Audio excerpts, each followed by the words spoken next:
આમાંથી કોઈ એક વ્યક્તિ એવો છે કે જેને છેલ્લે ખુશી ક્યારે મળી હતી, કેનાથી મળી હતી? એવા કેટલા જેને તમને એકદમ ખુશી મળી? આજે ભલે તમે કોકને જઈને એક અંધ જાતો હતો રસ્તામાં, તમે એને રોડ ક્રોસ કરાવી દીધો પછી તમને હેપીનેસ મળી છે અંદરથી કે વાહ આજે મજા આવી ગઈ મને.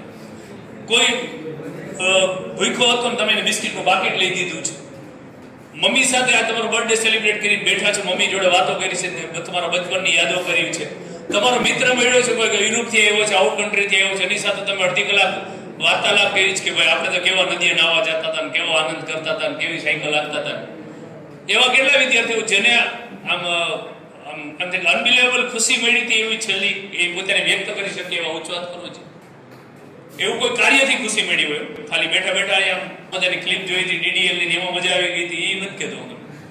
ખુશી તમને જે કોઈ ઇવેન્ટથી મળી હોય એવા કેટલા કોઈ છે? કોઈ વાતને લઈને ખુશી મળી હોય, કોઈ ઇવેન્ટને લઈને ખુશી મળી હોય, કોઈ તમારી એવી કામગીરીને લઈને ખુશી મળી હોય, કહેશે કોઈ આમાંથી? આવા પ્રશ્ન અમને પૂછ્યો જ્યારે અમે ટીઓટી લીધી ને ત્યારે, તો મેં કીધું ને મેં વૃદ્ધાશ્રમ ચલાવી છે, પટોળિયા સાહેબને મેં બધું બતાવ્યું છે ને મારો વિડીયોઝ પણ મોકલ્યા છે.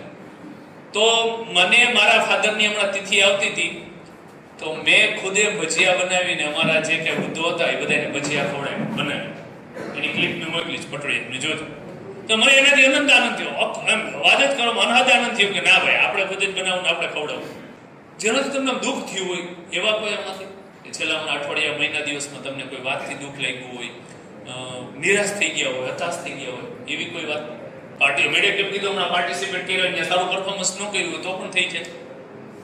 તમારે સ્પીચ આપવાની હોય તમે લાગતું હોય એવું પરફોર્મન્સ ન કરો, સારું રેન્કિંગ ન આવે, ટોપ 3 ને ઇનામ મળવાનું એમાં તમારું નામ નથી આવ્યું તો પણ નિરાશ થઈ જાય.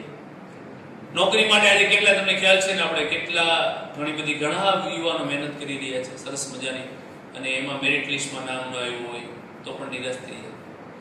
તો મિત્રો આ અત્યારે ચેલેન્જ છે ઘણી બધી જિંદગી. તમે આને એક સરસ રીતે પાર્ટ તરીકે લેજો.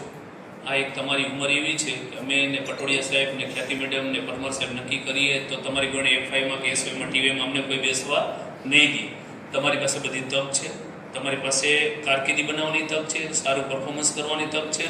મને એક આદરણીય અમારા કરકર સાહેબની વાત બહુ યાદ આવે કે જિંદગીના પહેલા 1 થી 25 વર્ષ તમે જો મહેનત કરો, પરસેવો પાડો, સારી રીતે કંઈક કારકિર્દી માટે ધ્યાન દો તો બાકીની જેટલી આયુષ્ય આપી ને કુદરતે તમને એ સારી રીતે તમે પસાર કરી શકશો. પણ 1 થી 25 વર્ષ જો પહેલા મોજ મજાન એન્ટરટેનમેન્ટ ને ધૂમ સ્ટાઇલ બાઇક ને મોબાઈલ મેનિયા જે કાંઈ તમે એમાં જ જો સમય પસાર કરશો તો બાકીના જેટલા પાછળના વર્ષો આવ્યા છે એમાં સંઘર્ષ કરવો પડશે.